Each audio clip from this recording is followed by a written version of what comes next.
And the continual nurturing of Israeli power will also nurture, I think, a broader peace with Saudi Arabia and nearly all of the rest of the Arab world. I intend to bring the Arab-Israeli conflict to a close. It seems Israel and Saudi Arabia are slowly coming together and pushing out the U.S., a move that has been awaited for a long time by many. This could mean big things for Saudi and the rest of the Middle East. But before we get into that news, first we will analyze the results of Saudi oil cuts against the U.S. Many investors thought that the recent oil cuts by Saudi would be detrimental to their economy, but it seems Saudi Arabia's budget will more than make up for a production cut announced by the kingdom with OPEC and its allies, according to the International Monetary Fund, as it reels in more revenue thanks to higher crude prices and keeps spending in check. The impact on the budget and on the external position relative to what we had projected is positive, Amin Mati, the IMF mission chief to Saudi Arabia, said in an interview in Washington. So the price impact would offset the loss that could arise from the production. Oil has rebounded after a banking crisis that rippled across markets drove futures to a 15-month low in mid-March.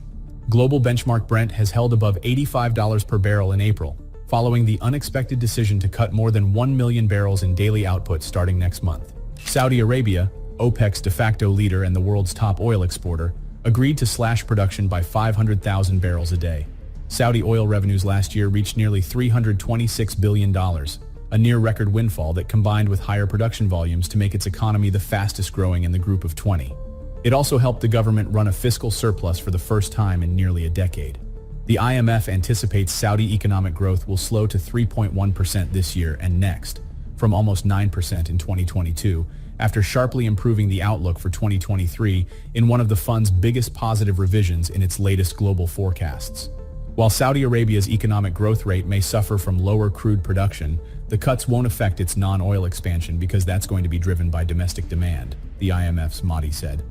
At least in the short term, we don't see a disruption in the spending pattern at the central government budget, he said, and on the economy as a whole, we see some of the investment in the private sector driving the growth. The IMF's optimism is at odds with the views of the likes of Goldman Sachs Group, which has argued that the Saudi fiscal outlook is weakening and now forecasts a deficit of 1.2% of gross domestic product this year, down from a shortfall of 0.2% seen previously. Goldman has said that it sees, at best, a modest benefit to the budget of Saudi Arabia after an implied reduction in fiscal revenues of about 5% this year, with Brent forecast to be just 7% higher by end 2023. Without the announced cut, Goldman estimated Saudi Arabia needed oil to average $76 to balance its budget in the current fiscal year. The IMF has taken a more upbeat view and previously put the Saudi fiscal break-even oil price at $66.80, down from $84.60 in 2021.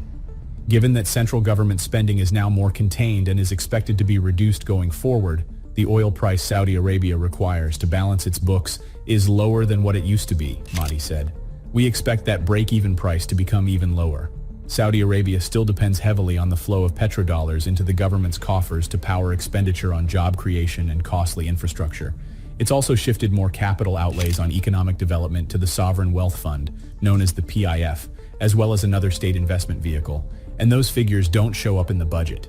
To meet all spending commitments that include such giga-projects as the $500 billion construction of the futuristic city of Neom, and to maintain the stability of the social contract between the government and the citizens, Saudi Arabia needs an oil price above $80 and perhaps closer to $100, according to Bloomberg Economics.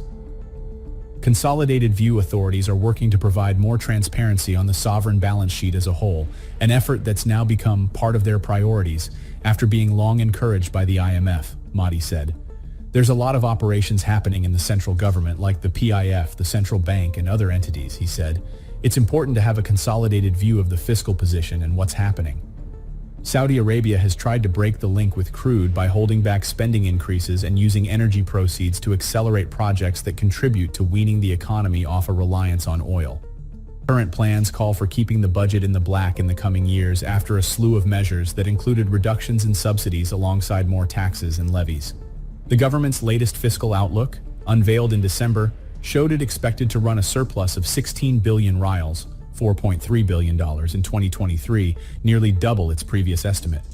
There's now a delinking that we are seeing in terms of oil price and spending patterns, Mahdi said. Today there's a lot of fiscal discipline with higher oil prices. The IMF is also confident that Saudi Arabia won't prove too vulnerable should oil prices decline again, since it's in a better position to rely on non-oil revenue or compensate for any possible damage to the budget by reviewing some spending commitments, he said. The spending pattern today is sustainable and can also be financed, Mahdi said. You also have quite a lot of room on non-oil revenue that the government can undertake. They're also thinking about reforms on the revenue strategy, so that could help offset some of the decrease in oil price. Israel steps up talks with Saudi Arabia over ties to combat Iran. Israel's new government has stepped up U.S.-backed talks with Saudi Arabia on developing closer military and intelligence ties in light of growing concerns about Iran, according to several people familiar with the discussions. Officials from the two countries held exploratory meetings ahead of the recent U.S. Gulf Cooperation Council working group gathering on defense and security in Riyadh, 6 people said, asking not to be identified as the talks are private. Further engagement is expected to take place in Prague to coincide with the Munich Security Conference this weekend, 3 of the people said. We think that other regions integrating and beginning to sit at the same table with Israel is in the interest of stability and security in the region, U.S. Deputy Assistant Secretary of Defense for the Middle East, Dana Stroul, said in Riyadh on Monday. A healing of the historical rift between major U.S. ally Israel and Saudi Arabia, the largest Middle East economy, would represent a significant realignment of regional politics. Yet a fully fledged reset of relations may rest on an agreement related to Saudi Arabia's publicly stated and long-held demand for the creation of a Palestinian state, some of the people said. That looks less likely than ever due to escalating violence between Israelis and Palestinians following the return to power of Prime Minister Benjamin Netanyahu, who won an election as head of a far-right coalition late last year. Other conditions Saudi Arabia may have other preconditions, however, primarily an expanded and renewed commitment by Washington to help combat Iran, analysts have said. The U.S. government and 6 Gulf states on Thursday jointly called Tehran a growing threat to regional security, and President Joe Biden has made closer integration of Israel in the region a priority to avoid conflict and temper oil prices. Riyadh is at the same time conducting dialogue with Iran mediated by Iraq to try to address common conflict points. They have contacts all the time, accelerated to an extent, though I would not overplay it, said Ehud Yari, an Israel-based international fellow of the Washington Institute, referring to Saudi Arabia and Israel. The two sides have fairly convenient lines of communication on intelligence and air defense. Israel's Prime Minister's office and Foreign Ministry declined to comment, as did Saudi Arabia's Foreign Ministry. A U.S. State Department spokesperson deferred to the Saudi and Israeli governments for information about their latest talks, but added that Washington supports the building of connections between regional partners as essential to the region's prosperity, peace, and stability.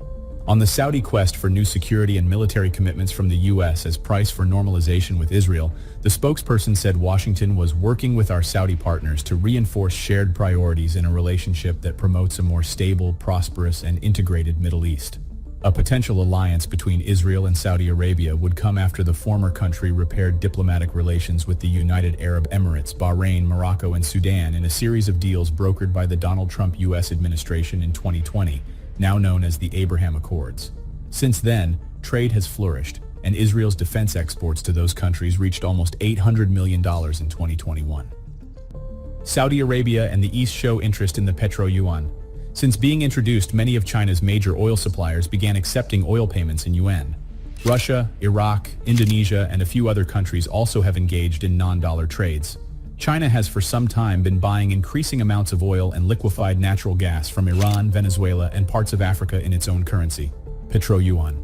In March of 2022, Saudi Arabia was in talks with Beijing to price some of its oil sales to China in yuan. According to a report in the Wall Street Journal, the talks with China over yuan-priced oil contracts have been off and on for 6 years, but accelerated in 2022 as the Saudis grew increasingly unhappy with decades-old U.S. security commitments to defend the kingdom.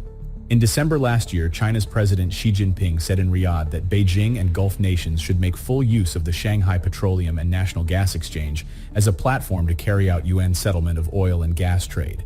China and states of the Gulf Cooperation Council, GCC, are natural partners for cooperation, Xi said in a speech at the China GCC summit. China will continue to import large quantities of crude oil from GCC countries, expand imports of liquefied natural gas, strengthen cooperation in upstream oil and gas development, engineering services, storage, transportation, and refining, and make full use of the Shanghai Petroleum and National Gas Exchange as a platform to carry out UN settlement of oil and gas trade, he said. These comments led to Credit Suisse analyst Zoltan Pozsar writing in a note to his clients that this marked the birth of the petro-yuan.